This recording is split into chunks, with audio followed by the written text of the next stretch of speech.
Kasih karunia dan damai sejahtera dari Allah Bapa dan Anaknya Tuhan Yesus Kristus kiranya menyertai hati dan pikiran kita sekalian. Amin.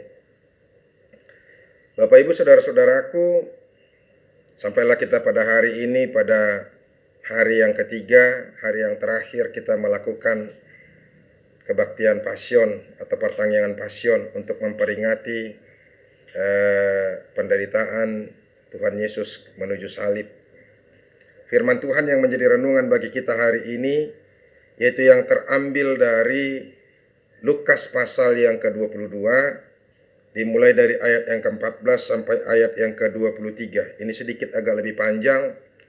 Mari kita ikuti di dalam hati kita masing-masing.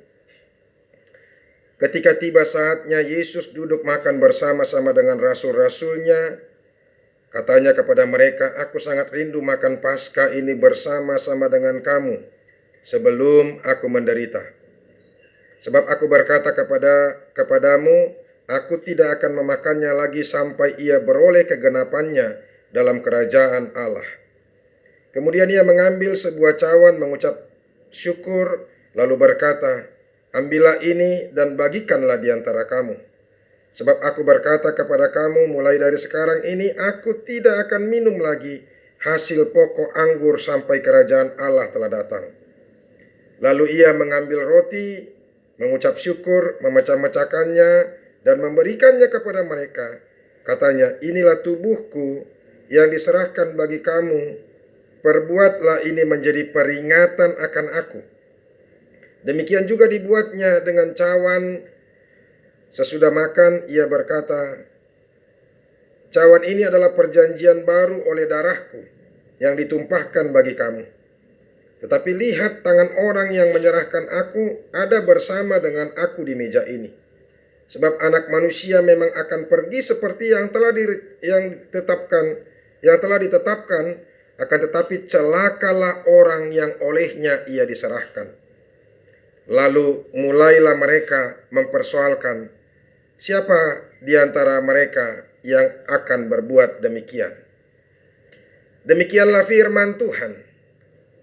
Bapak Ibu saudara-saudaraku yang dikasihi Yesus Kristus, firman Tuhan khotbah bagi kita hari ini adalah tindakan keluhuran dari apa yang dilakukan Yesus kepada murid-muridnya. Kenapa saya katakan saudara-saudara, ini adalah tindakan keluhuran dari Tuhan Yesus? Sebab Yesus masih sempatnya melayani murid-muridnya. Sebab Tuhan Yesus masih sempatnya memberikan perjamuan makan Paskah bagi murid-muridnya. Pertanyaannya kepada kita saudara-saudara, apakah Yesus tidak tahu bahwa besok dia akan disalibkan? Saudara-saudara, jawabannya pasti dia sungguh tahu. Dia bahkan sangat tahu bahwa besok dia akan menderita, dia akan mati. Dia mati terlebih dulu harus menderita. Dia sangat-sangat tahu saudara-saudara apa yang akan dia hadapi besok ketika penyaliban yang akan terjadi kepadanya. Ini yang luar biasa saudara-saudara. Tetapi pertanyaannya, kenapa Tuhan masih melakukan perjamuan Paskah, masih melakukan pelayanan kepada murid-muridnya? Karena apa? Karena memang Tuhan masih merindukan persekutuannya bersama dengan murid-muridnya. Karena Tuhan Yesus masih merindukan melayani murid-muridnya. Dia masih menunjukkan kasihnya kepada murid-muridnya sebelum dia meninggal. Ini yang luar biasa saudara-saudara. Coba bayangkan kalau kita yang akan mengalami seperti apa yang akan dialami oleh Tuhan Yesus. Kalau kita tahu besok kita akan mati. Dan kematian kita juga saudara-saudara bukan kematian yang biasa. Tetapi kematian kita itu adalah kematian karena hukuman mati. Bahkan harus tersiksa, bahkan harus dipukuli, ya, dicambuk, bahkan dagingnya sampai tercabik-cabik dan darahnya tercurah karena penderitaan yang akan harus dia alami.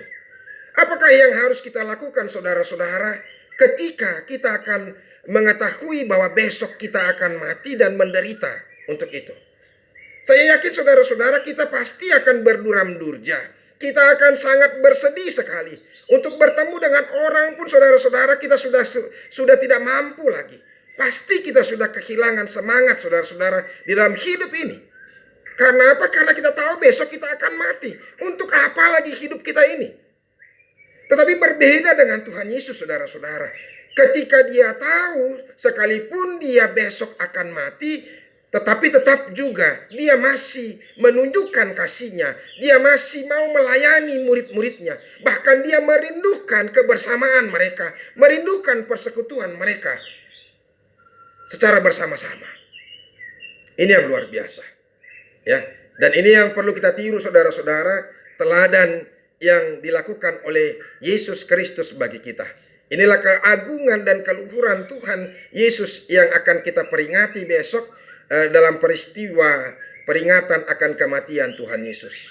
Itu yang boleh kita lihat kenapa Yesus saya katakan di sini begitu luhur dengan segala tindakannya. Dan ini sangat berbeda sekali saudara-saudara dengan tindakan-tindakan siapapun di dunia ini. Yang kedua saudara-saudara, ya, yang menjadi pertanyaan kepada kita, kenapa Yesus tidak lari saja atau pergi menyingkir saja? Kan saya yakin atau kita yakin bahwa Yesus bisa saja menyingkirkan dirinya atau menjauhkan dirinya daripada kematian itu. Ya. Tetapi itu tidak dilakukan oleh Tuhan Yesus. Justru dia mau taat, justru dia mau setia dengan apa yang sudah ditetapkan oleh Bapaknya kepadanya.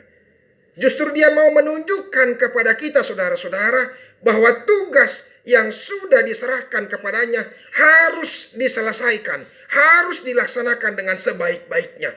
Dia tidak boleh lari.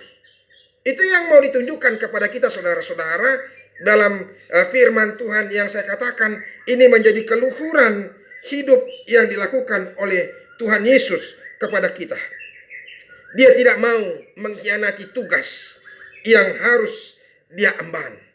Bahkan dia tunjukkan kesetiaan dan ketaatannya kepada tugas yang harus dia emban itu sendiri. Ini yang menarik saudara-saudara.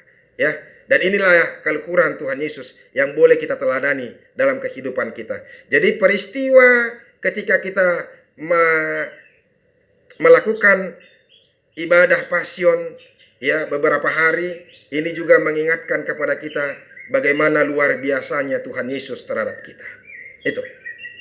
Bapak Ibu saudara-saudaraku yang dikasihi Yesus Kristus, ada dua hal sebenarnya yang saya mau sampaikan kepada kita yang menjadi renungan bagi kita melalui firman Tuhan ini. Yang pertama, jadilah pemenang. Saya mau katakan sekali lagi dan camkan ini dalam hatimu, jadilah pemenang. Tetap kuat, tetap setia. Janganlah mau kalah dengan pergumulanmu. Tetap lakukan yang terbaik. Sekalipun kita tahu bahwa apa yang akan kita alami kemudian besok kita harus menderita, bahkan besok kita akan mati. Tetapi ingatlah, lakukan kebaikan terus menerus. Jangan menjadi pecundang. Ya, tetap menjadi orang yang beriman teguh. Ya, tetap semangat. Sekalipun ada begitu banyak persoalan, ada begitu banyak masalah yang kita tahu di hadapan kita besok atau hari ini, tetap juga sama seperti Kristus saudara-saudara. Tetap semangat, tetap melakukan yang terbaik, tetap melayani, tetap mengasihi, tetap melakukan persekutuan. Jangan sampai kita meninggalkan persekutuan kita. Jangan sampai kita tidak boleh berdoa, tidak mau berdoa lagi ketika ada masalah yang kita hadapi. Tetap jadi pemenang. Sebab hanya orang yang menang yang akan masuk ke dalam kerajaan sorga. Itu yang mau kita sampaikan saudara-saudara melalui firman Tuhan bagi kita hari ini. Jadi tetap pemenang, jadilah pemenang. Ya, itu yang mau disampaikan oleh firman Tuhan bagi kita hari ini.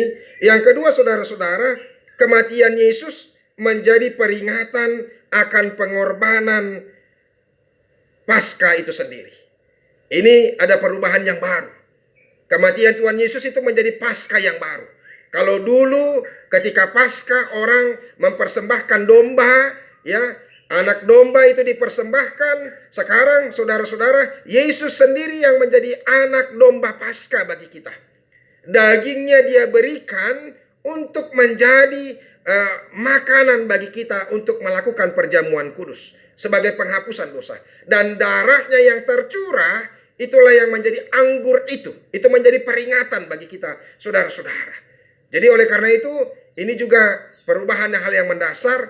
Ketika kita melakukan perjamuan kudus, kita selalu mengingat bahwa Yesus sudah tersalibkan. Yesus sudah memberikan dagingnya menjadi tebusan bagi kita, dan darahnya juga sudah tercurah untuk dosa-dosa kita. Itu yang kedua, saudara-saudara, supaya kita mengingat setiap saat. Makanya dia katakan tadi di ayat 19, lalu ia mengambil roti, mengucap syukur, memecah-mecahkannya, dan memberikannya kepada mereka. Katanya, inilah tubuhku yang diserahkan bagi kamu, perbuatlah ini menjadi peringatan akan aku. Jadi setiap kali kita makan Paskah, perjamuan kudus, setiap kali juga kita mengingat bahwa Yesus sudah mati dan dagingnya dia persembahkan untuk kita dan darahnya sudah dicurahkan untuk kita. Ingatlah itu, ya. Oleh karena itu, di dalam peringatan minggu-minggu sengsara ini, marilah kita terus-menerus merenungkan kebesaran kasih Kristus bagi manusia. Yesus begitu luar biasanya mengasihi engkau. Yesus begitu luar biasanya telah mengorbankan dirinya untuk kita, supaya kita kembali diangkat menjadi orang yang berharga, yang punya martabat. Jangan sia-siakan penebusan Kristus. Biarlah ini menjadi peringatan yang dalam. Jaga kesucian hatimu, jaga kekudusan hatimu.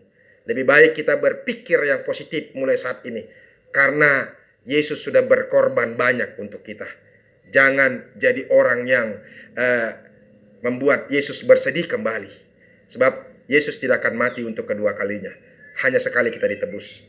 Jadi lakukanlah, terimalah, lakukanlah yang terbaik. Terimalah Kristus menjadi Tuhan bagimu yang telah menebus dan menjadi Tuhan bagimu sendiri. Tuhan memberkati kita. Tetap semangat, tetap teguh. Terlebih dalam saat ketika kita mengalami situasi yang masih mencekam karena virus corona ini. Jangan pernah takut dengan apapun. Biarlah menjaga kesehatan, berdoa terus, berolahraga. Selebihnya biar Tuhan yang mengatur kehidupan kita. Tuhan memberkati kita. Amin, kita berdoa. Kami bersyukur Tuhan, kami boleh masih memperingati, mengingat hari kematian-Mu Tuhan melalui kebaktian pasion, pertanggungan pasion malam ini. Biarlah Tuhan semakin meneguhkan kami untuk boleh mengingat bahwa begitu luar biasanya kasih-Mu kepada kami. Sehingga Engkau mengangkat kami kembali menjadi orang yang lebih berharga, menjadi orang yang ditempatkan di dalam kerajaan sorga. Berkati hidup kami Tuhan untuk selanjutnya. Jadikan kami menjadi orang yang suci dan tetap menjaga diri kami tetap kudus di hadapan Tuhan. Terima kasih Yesus. Dalam nama-Mu kami berdoa dan mengucap syukur. Amin.